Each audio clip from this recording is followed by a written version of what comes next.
Hare Krishna. Audio, video clear irukka Kamalaji? Clear irukku Mataji. Thank you. Hare Krishna. ISKCON Mangaluru சார்பாக பகவத்கீதை 18 நாள் வைப்பிற்கு உங்களை எல்லோரையும் அன்போடு வரவேற்கிறேன். இன்னைக்கு day 7 chapter 7 படிக்கலாம். அதுக்கு முன்னாடி கிளாஸை ஸ்டார்ட் பண்ணுறதுக்கு முன்னாடி பிரேயரோட கிளாஸ் ஸ்டார்ட் பண்ணலாம். ISKCON மங்களூர்ல இருக்கு ராதா கோவிந்தா டெம்பிள் இருக்கிற டேட் இது.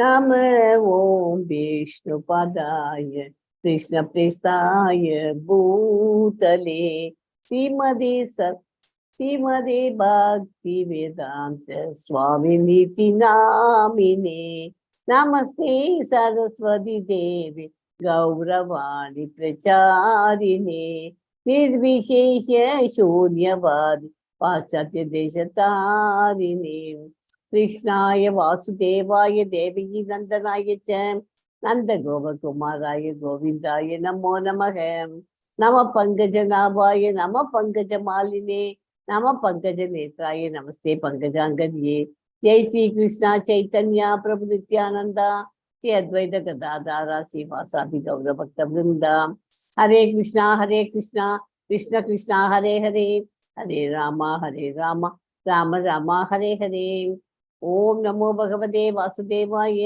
ओम नमो भगवते वासुदेवाय ओम नमो भगवते वासुदेवाय ओम अज्ञानतिमिरान्धस्य ज्ञानाञ्जनशलाकाय चक्षुरुन्मीलितमेन तस्मै श्री गुरुवे नमः. இன்னைக்கு அத்தியாயம் 7 ஞான விஞ்ஞான யோகம் அது படிக்க போறோம். அதுக்கு முன்னாடி ரீகேப் ஆஃப் சாப்டர் 6 படிச்சிடலாம். முதல்ல நேற்றுக்கு என்ன படிச்சோம்? சாப்டர் 6ல புலன்களை கட்டுப்படுத்தி, அதாவது தியான வழிமுறையான அஷ்டாங்க யோகா மனதையும் புலன்களையும் கட்டுப்படுத்தி பரமாத்மாவின் இதயத்தினுள் அமர்ந்துள்ள பகவானின் ரூபம் தான் பரமாத்மா மீது தியானம் செய்வதாகும். பரமனின் முழு உணர்வு நிலையான சமாதியில் இந்த பயிற்சி உச்சம் நிலையை அடைகிறது அப்படின்ட்டு நேற்றுக்கு பார்த்தோம். அதாவது இன்னும் கொஞ்சம் டீட்டெயிலா சொல்லணும்னாக்க மனம் மனிதனின் இயற்கை இதுக்கெல்லாம் நண்பன் விரோதியா இருக்கு. மனம் இது எப்படி இருக்கு? மனிதனோட இயற்கை நண்பன் விரோதியாகவும் ரெண்டுமாவும் இருக்கும். யோகம் மனதை கட்டுப்படுத்துதல், யோகத்தின் ஏணிப்படிகள் பார்த்தோம். அஷ்டாங்க யோகம் உடல் தகுதிகள், மனதின் தகுதிகள், அர்ஜுனனின் இயலாமையை வெளிப்படுத்துதல், வெற்றியடையாத யோகியின் கதை, ஆன்மீக மக்களின் குடும்பத்தில் பிறக்கிறார். யோகி கிருஷ்ணரின் உள்ளுணர்வுகளுடன் சேராததால் வெற்றி அடைய முடியவில்லை. ஆனாலும் சொர்க்கலோகத்திற்கு சென்று அனுபவித்த பின் நல்லோர் அல்லது பெரும் செல்வந்தரின் குடும்பத்தில் பிறக்கிறார். மிக உயர்ந்த யோகி. யோகம் எதுனா பக்தி யோகம். அதிகபட்ச பலன்கள், குறைந்தபட்ச பயிற்சி, தகுதிகள் இல்லை, பாவங்கள் அற்றது, கிருஷ்ணரின் கட்டுப்பாட்டில் உள்ளது. அது என்ன அப்படின்னு நேற்று பார்த்தோம். இன்னைக்கு சாப்டர் 7ல என்ன படிக்க போறோம்? கேள்வி ஞானம். கேள்வி ஞானம்னா கேள்வி கேட்குறது. அது ஆரோகணம் அவரோகணம்னு ரெண்டு டைப் இருக்கு கேள்வி ஞானத்துல. ஆரோகணம்னா இயலாதது, மனிதனின் குறைபாடுகள். அவரோகணம் அங்கீகரிக்கப்பட்ட பரம்பரை. கிருஷ்ணருடைய சக்திகள் என்ன? எல்லாத்துக்கும் கிருஷ்ணரே அனைத்திற்கும் சாரம். கிருஷ்ணரை ஏற்பவர்கள் யாரெல்லாம் ஏற்றுக்கிறாரே 4 பேர் ஏற்றுக்கிறா. துயருற்றோர், செல்வம் வேண்டுவோர், இன்னும் 2 படிக்கச்சு கண்டுபிடிச்சிக்கலாம். கிருஷ்ணரை நிராகரிக்கிறவர் அதே மாதிரி 4 பேர். அதுல அதிமுட்டாள்கள், மனிதனின் கடலிலேயோருமான மாயைக்குட்பட்ட ஞானிகள், வெளிப்படை மாயைக்குட்பட்ட ஞானிகளின் சரி, அதுலயும் 4 பேர் பின்னாடி படிக்க வச்சு பார்க்கலாம். யார் பக்தராக முடியும்? முற்புரியவில் புண்ணியம் செய்தவர்கள் தானும் அதுக்கு இதுங்க முடியும் இல்லையா? ஒரு இதுக்கு நம்ம இதுக்கு பகவத்கீதை படிக்கிறோம் அப்படின்னா நம்ம ஏதோ புண்ணியம் பண்ணதுனால தான் நம்ம பகவத்கீதை படிக்க முடியாது இல்லையா? அதுதான் பௌதிகம் மற்றும் ஆன்மீகத்தை சார்ந்த அனைத்தையும் தாங்கி நிற்கும் திசையும் உன்னத காரணமும் பரம சத்தியமும் பகவான் கிருஷ்ணரே. புண்ணிய ஆத்மாக்கள் தங்களது மனதை இதர வழிபாட்டு முறைகளில் திசை திருப்பிவிட்டனர். இந்த சாப்டர்ல மொத்தம் 30 ஸ்லோகம் தான் இருக்கு. கிருஷ்ணர் பற்றிய அறிவின் மகிமை, பகவான் கிருஷ்ணர் ஆற்றல் பற்றி அறிவு, பகவான் கிருஷ்ணரிடம் சரணடைதல், தேவ மற்றும் தேவி வழிபாடு, மாயையிலிருந்து பக்தி. ஓகே, இந்த மாதிரி 5 தினசா பிரிச்சு கொடுத்துருக்கேன். அதை பாருங்க. எஸ் 7.1 படி கமலாஜி. Yes, Mataji. Om Shri Paramatmane Namaha. Atha Saptamodhyayah Jnana Vijnana Yogaha.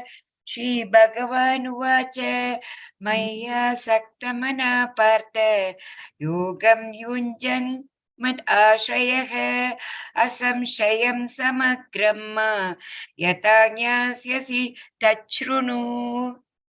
புருஷோத்தமரான முழு முதற் கடவுள் கூறினார், சித்தாவின் மகனே, என்னிடம் பற்றுதல் கொண்ட மனதுடன் என்னை பற்றி முழு உணர்வில் யோகத்தை பயிலுவதன் மூலம் என்னை நீ எவ்வாறு சந்தேகம் ஏதுமின்றி முழுமையாக அறிந்து கொள்ளலாம் என்பதை இனி கேட்பாயாக. கிருஷ்ணர் எல்லாவித ஐஸ்வர்யங்களையும் முழுமையாக உடையவர். அவர் எவ்வாறு அந்த அத்தகைய ஐஸ்வர்யங்களை வெளிப்படுத்துகிறார் என்பது விளக்கப்படுகிறது. அவர்கிட்ட எல்லா விதமான ஐஸ்வர்யங்களும் இருக்கு. அதை எப்படி அவர் வெளிப்படுத்துறாங்கன்னு பார்க்கிறோம். கிருஷ்ணரிடம் பற்றுதல் கொள்ளக்கூடிய 4 விதமான அதிர்ஷ்டசாலிகளும், கிருஷ்ணரின் ஒருபோதும் இருக்காத 4 வித துரதிர்ஷ்டசாலிகளும் இந்த அத்தியாயத்தில் விவரிக்கப்பட்டுள்ளன.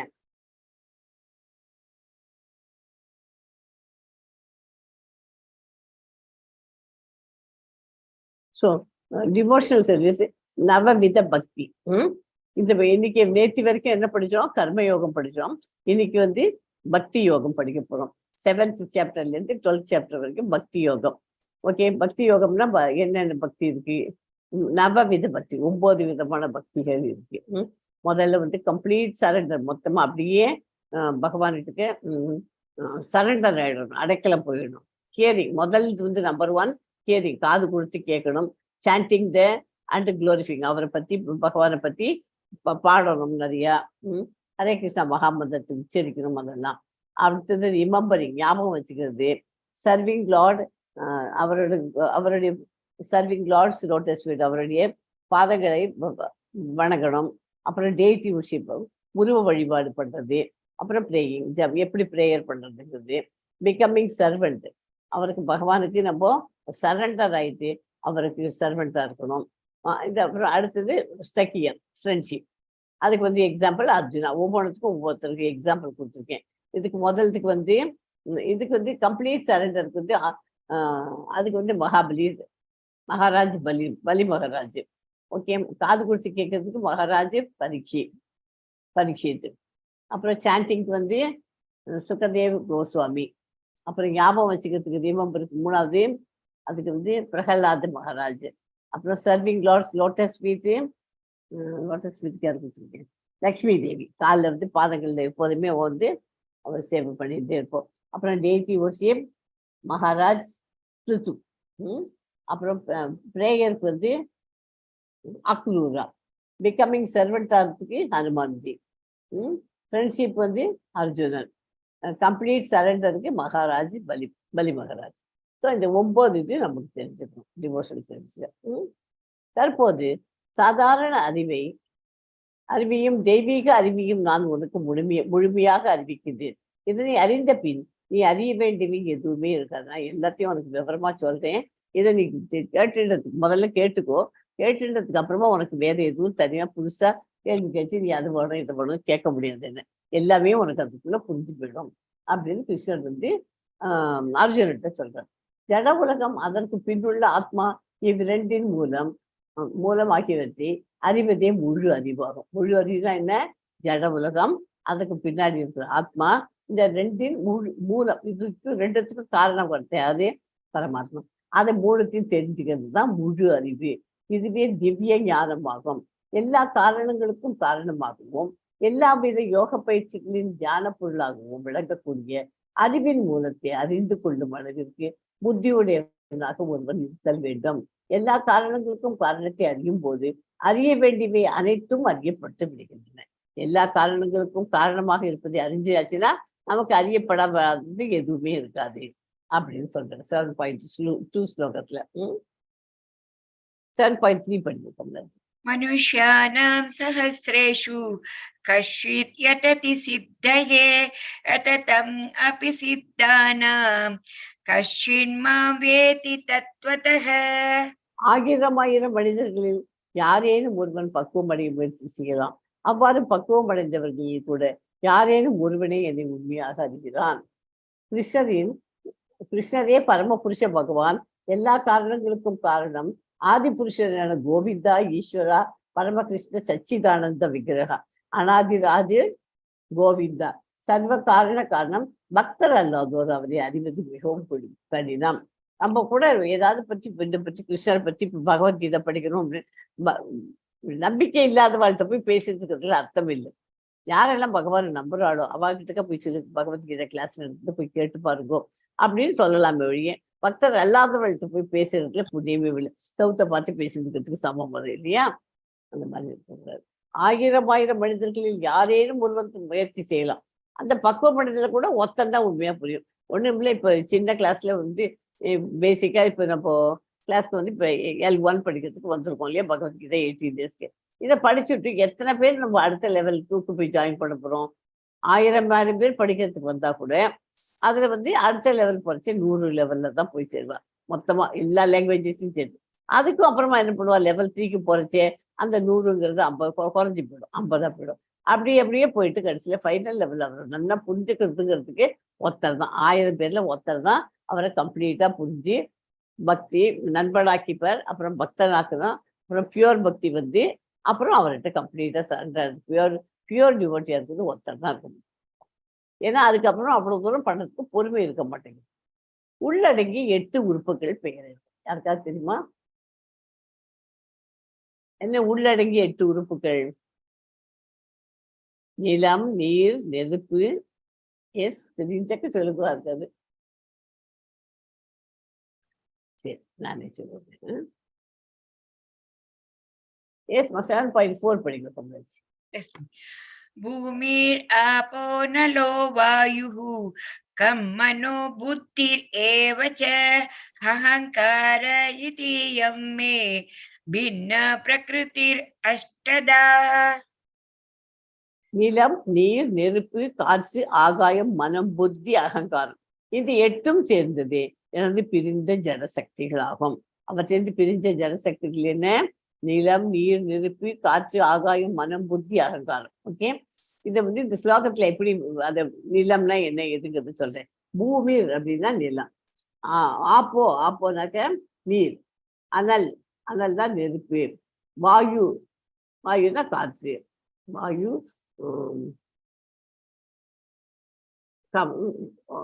வாயு கம்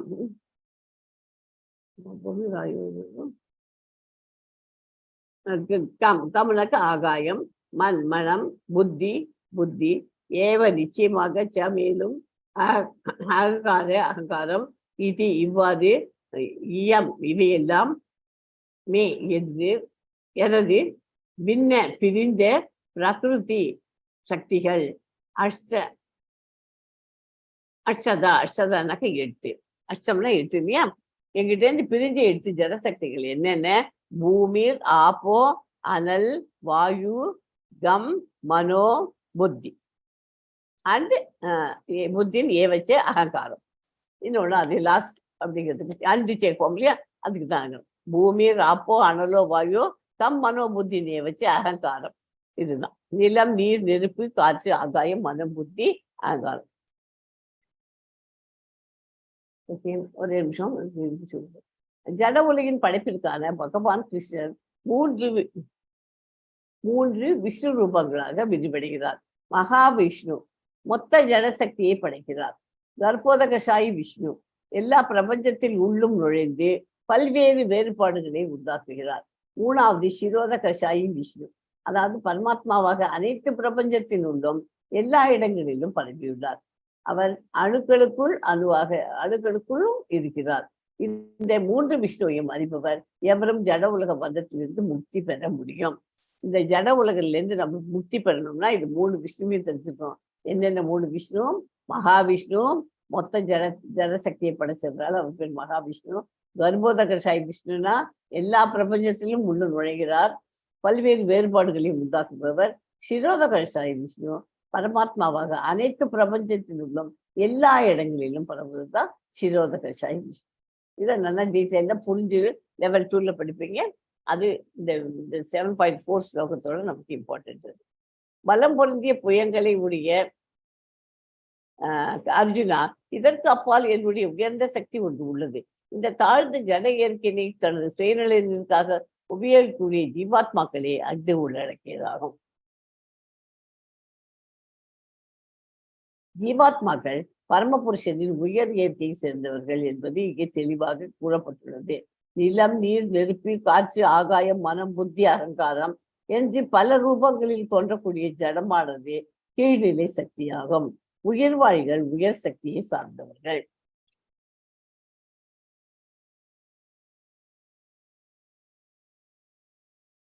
Yes, 7.6. एतत् योनिनि भूतानि सर्वाणि उपधारय अहं कृष्णस्य जगतः प्रभव प्रलयस्तदा. கிருஷ்ணர் பிரகிருதி மற்றும் ஜீவா ஆகிய இரண்டையும் பிரகிருதி மற்றும் ஜீவா ஆகிய இரண்டையும் விட உயர்ந்தவர் யாரு? கிருஷ்ணர். பிரகிருதி மற்றும் ஜீவாவை விட உயர்ந்தவர். அதுதான் இந்த ஸ்லோகம் இம்பார்ட்டன்ட். படைக்கப்பட்டவை அனைத்தும் இந்த இரண்டு இயற்கையை சேர்ந்தவையே. இவ்வுலகில் ஜடமாகவும் ஆன்மீகமாகவும் இருப்பவை அனைத்திற்கும் ஆதியும் அந்தமும் நானே என்பதை நிச்சயமாக அறிவாயாக. அந்த ஆதி அந்தமும் நானே அப்படின்னா கிருஷ்ண பகவான் நான் தான் அப்படின்னு சொல்லிக்கிறார். எவையெல்லாம் இருக்கின்றதோ அவை அனைத்தும் ஜடம் மற்றும் ஆத்மாவின் உற்பத்தி பொருட்கள். ஆத்மாவை படைப்பின் ஆதாரம் ஜடம் ஆத்மாவிலிருந்து படைக்கப்பட்டதாகும். 7 படிப்பு. मत्तः परतरं नान्यत् किञ्चित् अस्ति धनञ्जय मयि सर्वम् इदं प्रोतं सूत्रे मणिगणा इव. இந்த ஸ்லோகம் ரொம்ப இம்பார்ட்டன்ட். எப்படி இருந்தது பேசிக் புரிஞ்சுட்டு எல்லாம் ரொம்ப இந்த ஸ்லோகம். நூலில் முத்துக்கள் போல கிருஷ்ணரையே அனைத்தும் சார்ந்துள்ளன. செல்வத்தை வெல்வோனே, என்னை விட உயர்ந்த உண்மை எதுவும் இல்லை.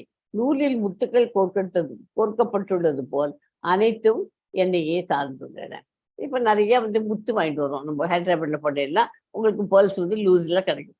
அதை வாங்கிட்டு வந்தேன்னா என்ன பண்ணுவீங்க? அந்த முத்தை பார்த்தேன்னா ஒரு 5 கிராம் 10 கிராம்ஸ் வாங்கிட்டு வருவோம். வாங்கிட்டு வந்தா நம்ம வீட்டுல வச்சு அப்படியே வச்சிருந்தாக்கா அதுல என்ன யூஸ்? நமக்கு ஒண்ணும் அதனால அடிக்கலாம் பண்ணிக்க முடியாது. அதனால என்ன பண்றோம்? ஒரு நூல் எடுத்து கோத்துக்கிறோம். அந்த நூல் இல்லைன்னா அந்த முத்துக்கு மதிப்பு இருக்குமா? முத்து முதிரியா அப்படியே லூஸா தான் இருக்கும். அந்த நூலு தான் அந்த முத்தை எடுத்து நமக்கு ஒரு நெக்லஸா பண்ணி கொடுக்கறது, கைக்கு போட்டுக்க பிரேஸ்லெட்டா பண்ணி கொடுக்கறது. அந்த முத்தால தான் அதுக்கு தோளவும் பண்ண முடியுது, நிறைய ஐட்டம்ஸ் பண்ண முடியாது. புரியுதா? அதனால அந்த நூலுக்கு உள்ளுக்குள்ள இருக்கு, அதுதான் தாங்கி பிடிச்சுன்னு அந்த முத்தை உங்களுக்கு ஒரு ஆபரணமா நமக்கு பண்ணி கொடுக்குறது. ஓகே. புருஷோத்தமராகிய கிருஷ்ணரே பரம உண்மை என்பது பிரம்ம சமீதத்தில் முடிவு செய்யப்பட்டுள்ளது.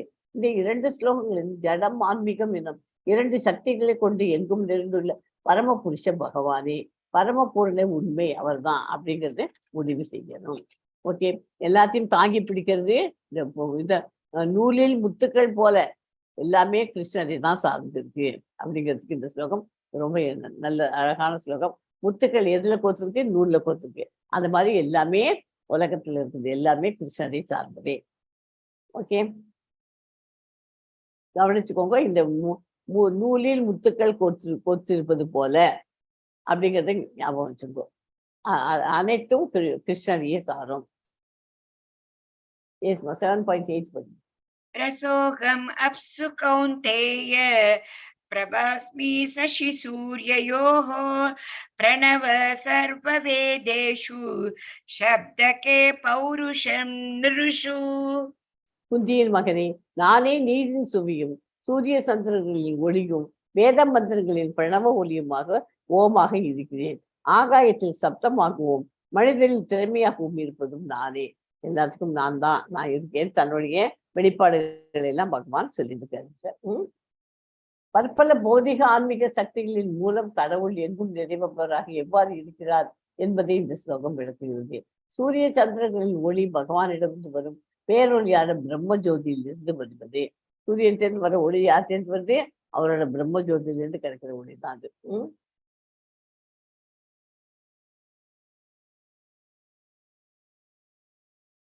7.8 லெவல்ல 8வது ஸ்லோகத்துல இருந்து 11வது ஸ்லோகம் வரைக்கும் இதுதான் வருது. சூரியன் இது பகவான் சுவையாக தண்ணீரில் இருக்கிறார், ஒளியாக சூரியன் சந்திரனில் இருக்கிறார். ஓமாக வேத மந்திரங்களில் இருக்கிறார். ஒலியாக ஈத்தரில் இருக்கிறார். ஈத்தர். சிரன் மனிதன். மனிதனுக்கு திறன் எப்படி வருது? திறனால் அது அது திறனாக அவர் இருக்கிறார். மனம் பூமி. பூமியில மண் வாசனை சொல்லுவோம் இல்லையா, அதுக்கு காரணம் அவர் தான்.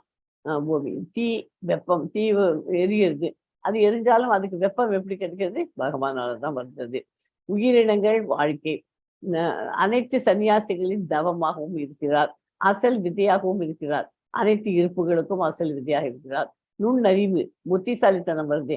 அது எங்கேருந்து வருது? அந்த நுண்ணறிவு பகவான் தான் அதை கொடுத்திருக்கிறார். அதுவாக இருக்கிறார். வீரம், அனைத்து சக்தி வாய்ந்த ஆண்களுக்கு வீரமாக இருக்கிறார். ஆமா, வலுவான ஆர்வம் மற்றும் ஆசை இல்லாமல் இருக்கிறது வலிமை. அதுக்கும் அவர் தான் காரணம். இல்லற வாழ்க்கை தர்ம கொள்கைகளுக்கு விரோதம் இல்லாத இல்லற வாழ்க்கை இருக்கு. அதாவது இல்லிசிட் செக்ஸ் இருக்கக்கூடாதுன்னு சொல்றோம் இல்லையா, தர்ம கொள்கைகளுக்கு விரோதம் இல்லாத, அதாவது கணவன் மனைவிக்குள்ள கிரகஸ்தர்கள் இருந்துச்சு, அவளுக்குள்ள உறவு, அதை பற்றி பேசல. தர்ம கொள்கைகளுக்கு நியாயத்துக்கு கட்டுப்பட்டிருக்கிறது, அதுதான் அந்த உறவு வேறு. அது இல்லாத, விரோதம் இல்லாத வாழ்க்கை இல்லை. தர்ம கொள்கைகளுக்கு விரோதம் இல்லாம இருக்கணும். அந்த மாதிரி இல்லற வாழ்க்கை பண்ணி கொடுக்கறது யாரு? கிருஷ்ண பகவான். ஸோ எதெல்லாம் தான் இருக்கேங்கிறத தெரியப்படுத்தாரு லோகத்துல.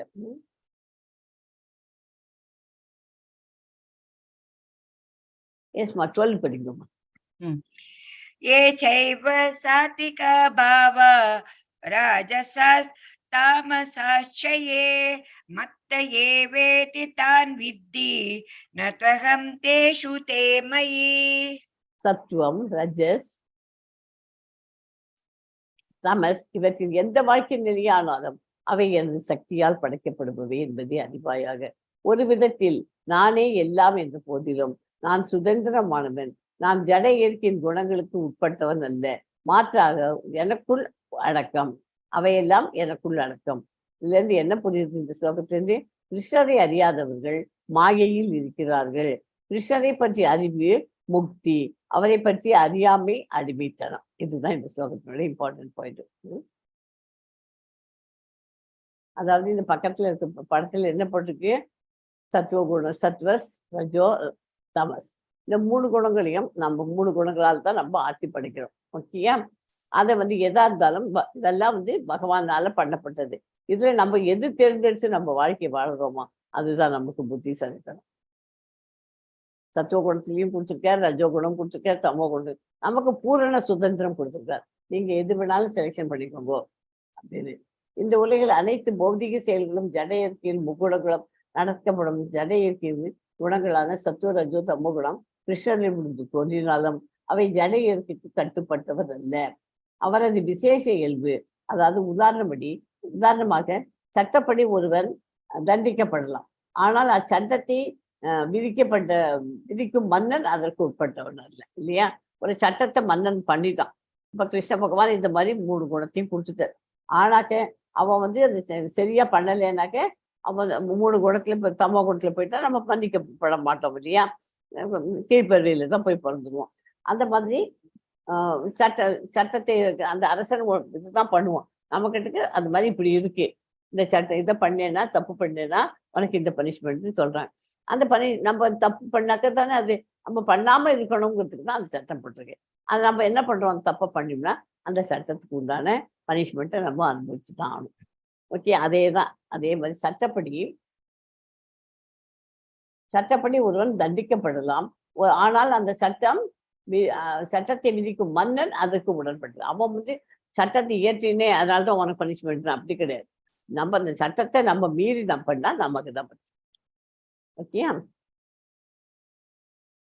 எஸ்மா 7.13. त्रिभिर्गुणमयैर्भावैर् येभिः सर्वम् इदं जगत् मोहितं नाभिजानाति मां येभ्यः परम् अव्ययम्. கிருஷ்ணரே எல்லாவற்றின் சாராம்சம் என்பதை ஒருவன் ஏன் உணர்வது இல்லை? ஏன் பாதி பேருக்கு அது மாதிரி தெரிய மாட்டேங்குது? சத்துவகுணம், ரஜோகுணம், தமோகுணம் மூவகை குணங்களில் மயங்கி இருப்பதால் குணங்களுக்கு அப்பாற்பட்ட அழிவற்ற என்னை முழு உலகம் அறியாது. ஏன் தெரிய மாட்டேங்குது? கிருஷ்ணர் தான் எல்லாத்துக்கும் சாராம்சம்னு நம்மளாம் என்ன பண்றோம்?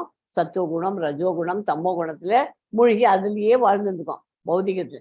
அதனால கிருஷ்ணர் எல்லாத்துக்கும் அவர் தான் காரணகர்த்தா அப்படிங்கிறது நமக்கு தெரிய மாட்டேங்குது.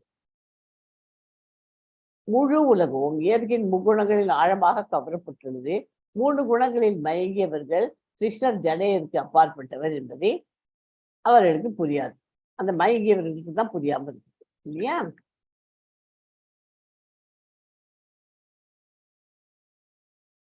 மாயாவின் பிடிவிலிருந்து ஒருவன் எப்படி வெல்ல முடியும்? எப்படி அதுல இருந்து நம்ம வென்று மீண்டு வர முடியும்? மாயாவின் பிடிவிலிருந்து அதுக்கா தெரியுமா? ட்ரை பண்ணுங்க அது.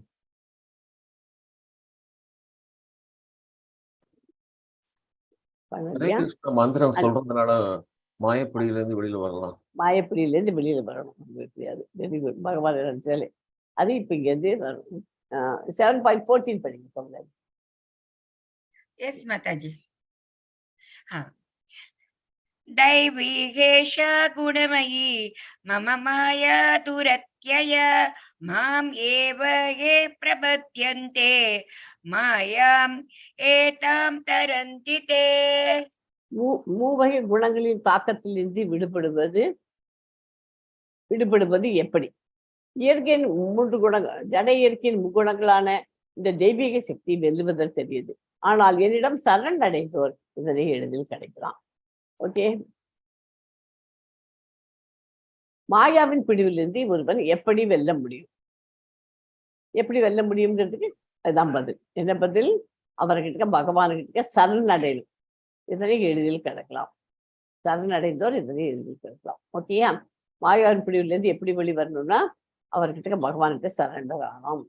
புருஷோத்தமரான முழுமுதற் கடவுள் எண்ணற்ற சக்திகளை உடையவர். அவை அனைத்தும் தெய்வீகமானவை. உயிர் வாழி அச்சக்திகளின் ஒரு பாகமே. அவர்களும் தெய்வீகமானவர்களே. இருப்பினும் ஜடசக்தியுடன் கொண்ட தொடர்பால் அவர்களின் உண்மையான உயர் சக்தி மறைக்கப்பட்டுள்ளது. ஜடசக்தியால் இவ்வாறு கவரப்பட்டுள்ளன. அதுல இருந்து நம்ம இதுங்கிறதுக்கு சரண்டர் பண்ணிட்டோம். நம்ம பகவான்கிட்ட சரணடைஞ்சாச்சுன்னா நம்ம அதுல இருந்து மீண்டு கொடுத்துக்கலாம். ஓகேயா? எஸ்மா 15 படிக்கும்.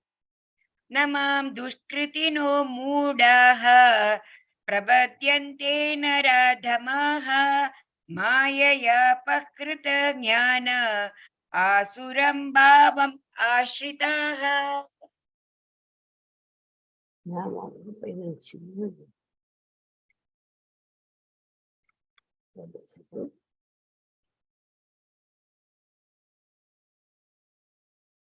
ஓகே, இது நான் உங்களுக்கு வேர்ட் பை வேர்டு இதை சொல்லணுங்கிறதுக்காக தான் வெயிட் பண்ணேன். இந்த புத்தகத்தை எல்லாரும் பகவத்கீதை ஆசிட்டிஸ் படி உண்மை உருவில் அதை படிக்கும். அது நானா இல்லை, மாம் எனக்கு, துஷ்கிருதுன துஷ்டர்கள், மூடா முட்டாள்கள், பிரபத்தியந்தே சரணடைதல், நான் ஆத்மா நர ஆத்மா மனிதரின் கீழோன், மாயையால் அபகரிக்கப்பட்ட ஞான எவரது அறிவு, ஆசுரம் அசுர பாவம் தன்மை ஆசிரிதா கொண்டவர். ஓகேயா? எதுக்கு சொன்னேன்னா இப்ப ஈஸியா புரிஞ்சிடும் உங்களுக்கு. துஷ்கிருத்தோனா எப்படி மூடர்கள், அப்புறம் ஆசுரம்னா ஆசுரம்னா அசுரர்கள், இந்த மாதிரி தெரிஞ்சுக்கிறது தான். சற்றும் அறிவற்ற மூடர்களும் மனிதரின் கடைநிலையோரும் மாயையில் கவரப்பட்டவர்களும் அசுரரின் நாத்திகத்தன்மையும் ஏற்றவர்களுமான துஷ்டர்கள் என்னிடம் சரணடைந்தது. யாரு 4 பேர் பகவான்கிட்ட சரணடைய மாட்டார்? அறிவற்ற மூடர்கள், மனிதனின் கடைநிலையில என்ன நராத்தமா அவர்கிட்ட அவ சரணடைய மாட்டான். மாயையால் அறிவு கவரப்பட்டவர்களும், மாயையால இந்த இதுல பௌத்திக உலகத்துல நம்ம அந்த 3 இதுலயும் மாட்டிட்டு அதுல இருந்து கவரப்பட்டவர்களும் அசுரரின் நாத்திகத்தன்மையை ஏற்றவர்களும், அசுரர் அதாவது கடவுள் இல்லை அப்படின்னு நினைச்சுக்கிறான் இல்லையா, அசுரரின் நாத்திகத்தன்மையை ஏற்றவர்களும் துஷ்டர்கள் என்னிடம், அந்த மாதிரி துஷ்டர்களும் என்னிடம் சரணடைந்தது. 4 பேர் பகவான் சரணடையாதவா அவ 4 பேர் இங்க படிச்சாச்சு. இப்ப 4 பேர் சரணடைறவா அதையும் பார்க்கலாம். ஓகே, நேமாம் துஷ்கிருதோனும் புருஷோத்தமரான பகவான் கிருஷ்ணரின் தாமரை திருவடிகளில் சரணடைவதன் மூலம் ஜட இயற்கையில் கடும் விதிகளையும் எளிமையாக வெல்ல முடியும் என்று பகவத்கீதையில் கூறப்பட்டுள்ளது.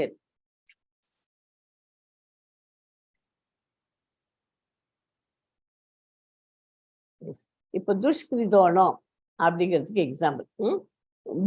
மூடான்னா முட்டாள். இந்த கழுதை வந்து இவ்வளோ இதை வச்சு புல்லு மூட்டையெல்லாம் வச்சு கட்டி எடுத்துன்னு அழிச்சுட்டு போறோம். அது மேல உட்காந்து நம்ம இது பாவம் இங்கேருந்து டொங்குன்னு அழிச்சுட்டு போகுது. எங்க அழிச்சுட்டு போறோம்னா அந்த இடத்துல ரீச் பண்றது. அதை ரீச் பண்ண உடனே அங்க போன உடனே அவன் என்ன பண்றான், பாவம் எத்தனை தூரம் ஓட்டுன்னு வந்துருக்கு. அதால முடியாட்டா கூட அதை ஓட்டின்னு தான் போயாகணும். அதுக்குள்ள அதுக்கு என்ன அதுக்கு வருகிறது, வயிற்றுக்கு வருகிறது ஒரு கட்டு புல்லு வேணும். அதுக்கு அதனால அங்க போய் சேர்ந்த உடனே அதுக்கு ஏதோ இத்தனை புல்லை எடுத்து கொடுக்க போறோம். அதை எடுத்து சந்தோஷமா சாப்பிட்டுட்டு உட்காந்துக்க முடியுமா, மறுபடியும் அடுத்த நெக்ஸ்ட் ரவுண்டுக்கு தூக்கத்துக்கு மூட்டை தூக்கவான்னு கூட்டிட்டு போயிடுறோம். அந்த மாதிரி இதெல்லாம் முட்டாள்கள். இவ்வளவு முத தூக்கிட்டு இத்தினோண்டு கிடைக்கிறதே, நமக்கு எதுக்கு இத்தனை இது தூக்கணும் அப்படின்னு. அந்த மாதிரி தான் நம்ம பாதி பேர் இருக்கோம், முட்டாள்களாக தான் இருக்கும்.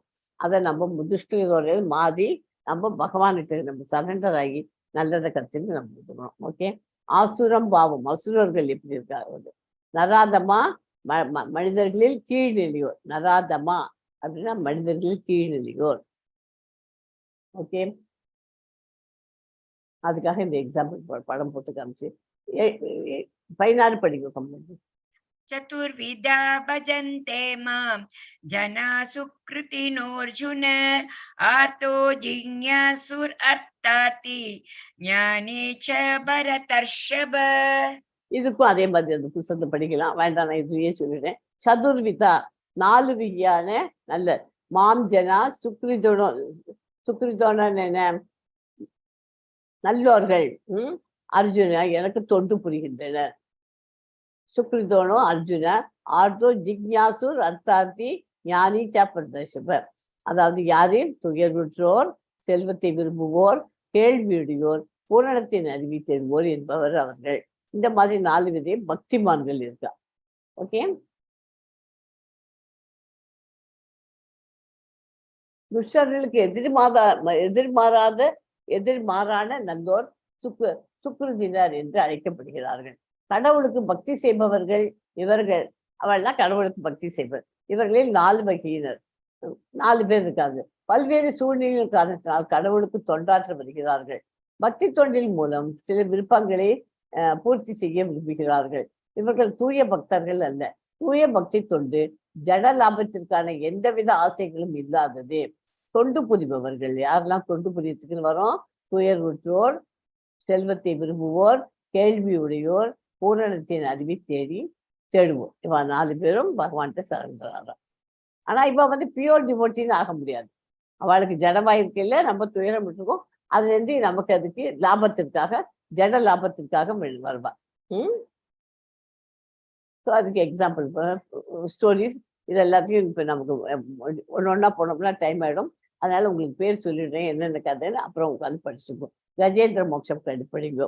கஜேந்திரன் வந்து அந்த முதல்ல வந்து காலை பிடிச்சிருந்து, அப்போ அந்த சமயத்தில் அதுக்கு என்ன பண்ணுறதுன்னு தெரியல. அந்த யானை போன ஜென்மத்தில் என்ன வருது அதை டீட்டெயிலாம் படிக்கும். அது யானையாக கிடந்துச்சு. அந்த யானை வந்து கீழே அந்த ஆற்றுல இருக்கிற லோட்டஸ் ஃப்ளவர் எடுத்து காமிச்சு கிருஷ்ணரை கூப்பிடுறது.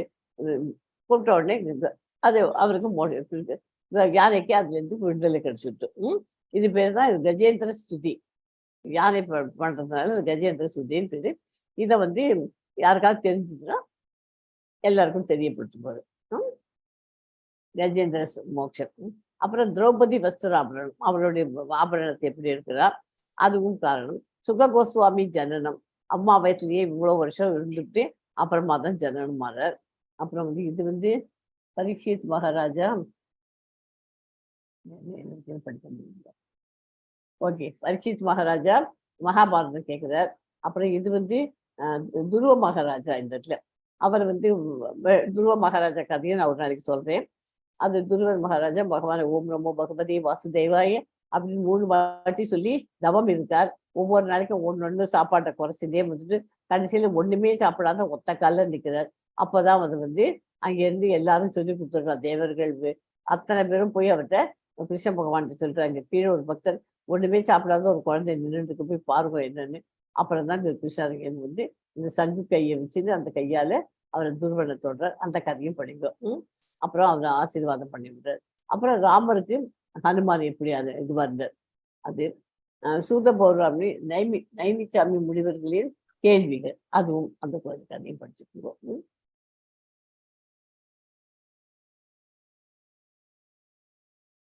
எஸ் 7.30 17 படிங்க. तेषां ज्ञाने नित्ययुक्त एकभक्तिर्विशिष्यते प्रियो हि ज्ञानिनोत्यर्थम् अहं स च मम प्रियः.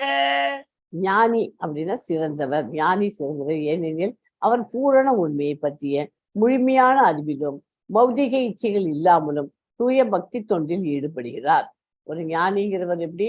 அவரை பூரண உண்மையை பற்றி முழுமையான அறிவு இருக்க வேண்டும். துயரத்தில் உள்ளோர், கேள்வியுடையோர், வறுமையில் வாடுவோர், பரமஞானத்தை தேடுபவர் என அனைவருமே ஜட விருப்பங்களின் எல்லா களங்கங்களிலிருந்து விடுபட்டு தூய பக்தர்கள் ஆகலாம். எப்படி ஆக முடியும்? எல்லா பௌதிக ஆசைகளிலிருந்து விடுபட்டு பூரண உண்மையை அறிந்த தூய பக்தனாக முடியும். இந்த ஞானி எப்படியானால் எல்லாத்தையும் ஜட உலக ஆசையெல்லாம் விட்டுட்டு பூரண பக்தனாகிறார், பியூர் டிவோட்டி.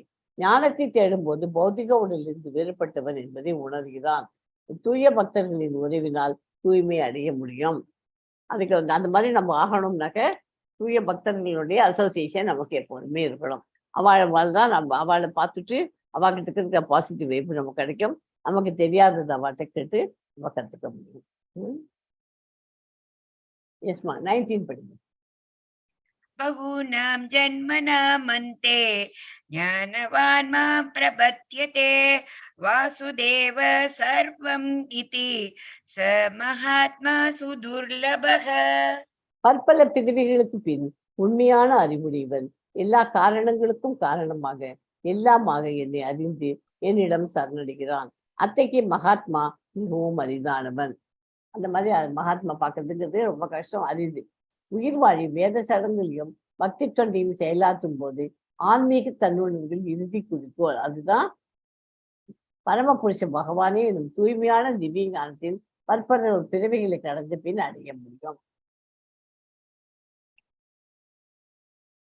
எல்லாத்தையும் தெரிஞ்சதுக்கு அப்புறம் தான் பகவான் சரணடைனா. அந்த மாதிரி பார்க்கறதுங்கிறது ரொம்ப ரேர், அபூர்வமா தான் பார்க்க முடியும்.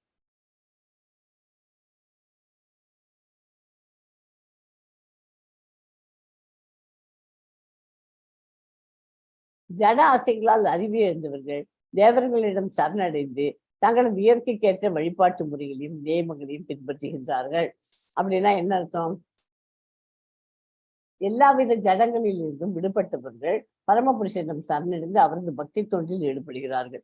ஜட ஆசையில நமக்கு அறிவு எழுந்தவர்கள்லாம் என்ன? ஜட ஆசையில அட்டாச்மெண்டோட இருக்கிறவா அவன் என்ன பண்றான்? தேவர்களை வழிபடுறான். தேவர்களை வழிபட்டா என்னாகும்?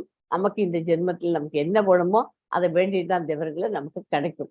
கிடைக்காதுன்னு சொல்லல, அதுக்கு ஏற்ற மாதிரி நம்ம புண்ணிய பாவங்கள்லாம் பண்ணோம். அதனால அந்த தேவர்களை வணங்கும் பொழுது தேவலோகத்துக்கு போவா. அங்க போயிட்டு நம்ம பண்ண பாவ புண்ணியங்களை அனுபவிச்சு விட்டு கொஞ்சம் போற பாவத்தையும் கொஞ்சம் போற புண்ணியத்தையும் எடுத்துட்டு தான் மறுபிறவி எடுக்கணும். ஓகே, தேவர்களையும் தேவிகளையும் வழிபட்டவர்கள் நியமங்களையும் பின்பற்றி ஜட ஆசைகளை நம்ம பூர்த்தி செஞ்சுக்கலாம். ஆனா மறுபிறவி கண்டிப்பாக உண்டு அப்படிங்கிறத இந்த ஸ்லோகத்திலிருந்து நம்ம தெரிஞ்சுக்கணும்.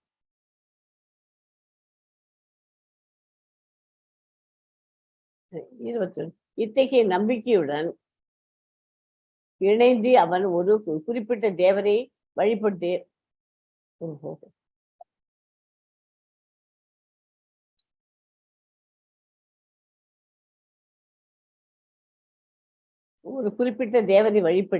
தனது ஆசைகளை பூர்த்தி செய்ய முயற்சி செய்கிறான். ஆனால் உண்மையில் இந்த நன்மைகள் என்னால் அளிக்கப்படுபவையாகும். இந்த நன்மையெல்லாம் அந்த கிடைக்கிற நன்மையெல்லாம் என்னால் அளிக்கப்படுபவையாகும், என்னால் மட்டுமே அளிக்கப்படுபவையாகும். ஓகே, இப்ப தேவர்களை லட்சுமி நம்மகிட்ட செல்வம் வேணும் அப்படின்னா லட்சுமியை வச்சு பூஜை பண்றோம், 16 வெள்ளிக்கிழமை பண்ணுகிற எல்லாம் சொல்றோம். அது பண்ணினாக்க நிஜமாவே செல்வம் கிடைக்கிறது. அது எல்லா பகவத்கீதையிலையும் சொல்லியிருக்கான், கிடைக்கும், எல்லாம் பண்ணலாம்.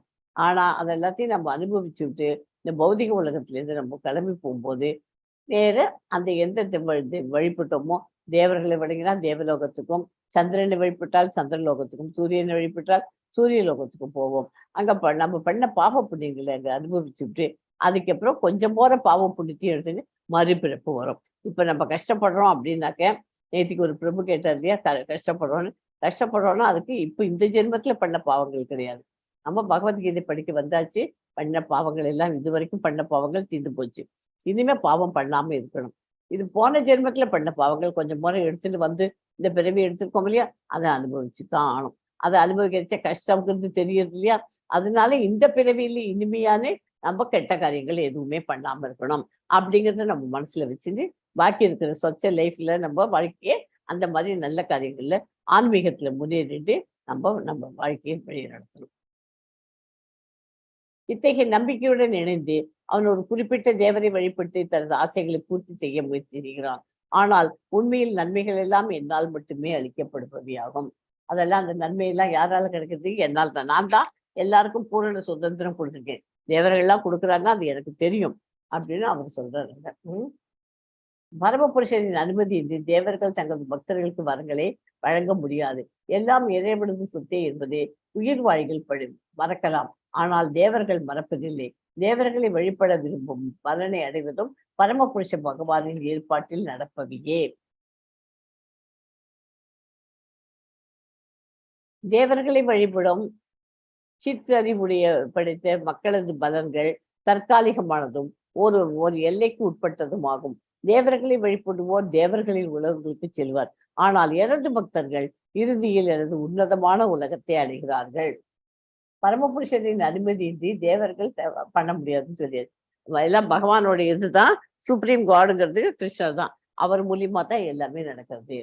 ஓகே, தேவர்களை வழிபடுவோர் பௌதிக உலகின் பல்வேறு கிரகங்களை அடைகிறார்கள். ஆனா பரமபுருஷ பக்தர்கள் புருஷோத்தமனின் உன்னதமான லோகத்தை அடைகிறார்கள். அவளுக்கு மறுபிறப்புங்கிறது கிடையாது. ஏன்னா கிருஷ்ணர்கிட்ட போய் எப்போதுமே சந்தோஷமாக இருக்கலாம்.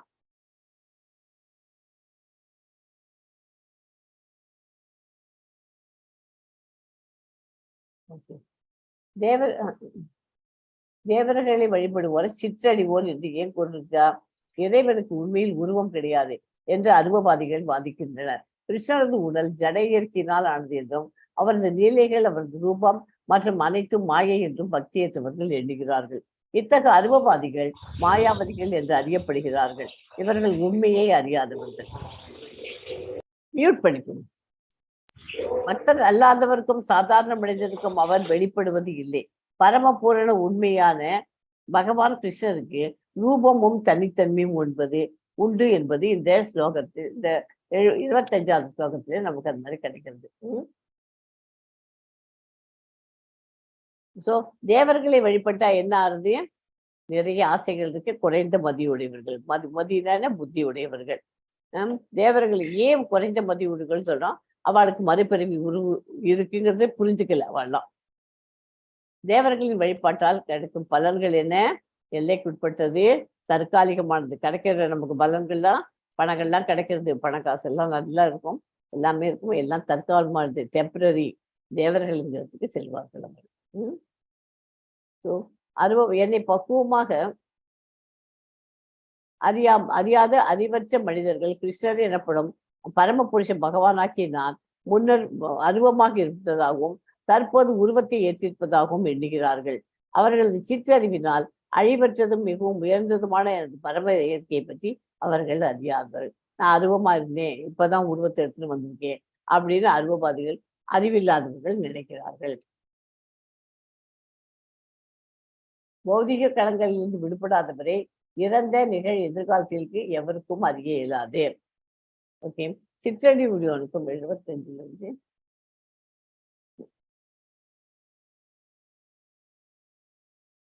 சிற்றடி உடையோனுக்கும் முட்டாளுக்கும் நான் ஒருபோதும் தோன்றுவதில்லை. எனது அந்தரங்க சக்தியால் மறைக்கப்படுவதால் நான் பிறப்பற்றவன், அழிவற்றவன் என்பதை இவர்கள் அறிவதில்லை. அர்ஜுனா, முழுமுதற் கடவுளான நான் கடந்த காலத்தில் நடந்தவை, தற்போது நடப்பவை, இனி நடக்கப் போகின்றவை அனைத்தையும் அறிவேன். நான் எல்லா ஜீவாத்மாக்களையும் நன்கு அறிவேன். ஆனால் என்னை அறிந்தவன் யாரும் இல்லை. என்னை எல்லாருக்கும் தெரிஞ்சது யாருக்கு? எனக்கு பழைய ஜென்மத்துல எப்படின்னு தெரியலீங்கலாம், போன ஜென்மத்துல வரப்போற ஜென்மத்துல எப்படி இருக்க போறோம், இப்ப என்னவா இருக்கும், எல்லாரையும் ஒவ்வொரு உயிர் வழியும் பகவான் கிருஷ்ணனுக்கு தெரியும். அதுதான் நமக்கும் பகவானுக்கும் உள்ள வித்தியாசம். நமக்கு இப்போ இன்னைக்கு காத்தாலே எத்தனை மணிக்கு வந்துட்டோங்கிறது கூட மறந்து போயிடும் நமக்கு. அந்த மாதிரி இருக்குது. நமக்கு எல்லாத்தையும் எப்படி ஞாபகம் வச்சுக்க முடியும் இல்லையா? மாயையின் விண்மையிலிருந்து ஒருவர் எவ்வாறு விடுபட வேண்டும்? எப்படி விடுபட முடியும்?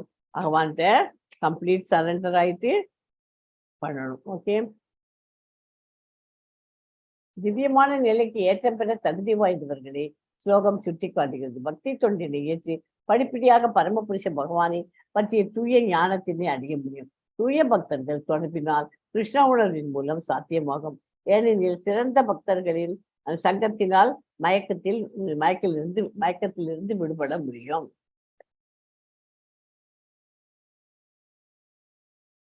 கிருஷ்ண உணர்வு உள்ள பக்தர்கள் மரணத்தின் போதும் கிருஷ்ணரை அறியலாம். பௌதிக தோற்றம் தேவர்கள் மற்றும் எல்லாவித யாகங்களை ஆள்பவனாகவும் பரமபுருஷனாகவும் என்னை அறிந்து என்னை பற்றிய உணர்வுடன் இருப்பவர்கள் மரண நேரத்திலும் கூட பரமபுருஷ பகவானானே என்னை அறிய முடியும். சாகத்துக்கு முன்னாடி கூட அவளுக்கு அதெல்லாம் தெரிஞ்சிடும். கிருஷ்ண உணர்வில் செயல்படுவோன் பரமபுருஷ பகவானை முழுமையாக புரிந்து கொள்ளுதல் என்னும் பாதையிலிருந்து ஒருபோதும் விலகுவதில்லை. கிருஷ்ண பக்தனால் இறக்கும் தருவாயில் கிருஷ்ணரை மறக்க முடியாது. இயல்பாகவே அவன் கோலோக விருந்தாவனத்திற்கு உயர்வு பெறுகிறான். ஓகே,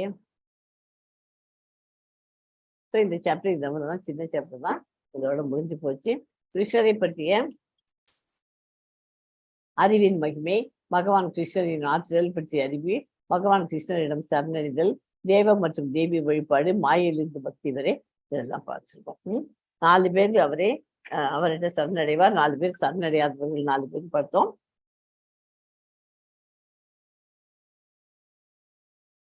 இதோட சாப்டர் முடிச்சுக்கலாம். வாஞ்சா கல்பத்ருபஸ்ய கிருபா சிந்துபிய வச்ச பத்திதானாம் பாவனேபியோ வைஷ்ணவேபியோ நமோ நமः. ஹரே கிருஷ்ணா ஹரே கிருஷ்ணா. எல்லாரையும் கூட சேர்ந்து சொல்லுங்க ஒரு வாட்டி. ஹரே கிருஷ்ணா ஹரே கிருஷ்ணா ஹரே கிருஷ்ணா ஹரே கிருஷ்ணா கிருஷ்ண கிருஷ்ணா ஹரே ஹரே ஹரே ராம ராம ராம ஹரே ஹரே ஹரே ராம ராம ராம ஹரே ஹரே. எஸ் மகம்.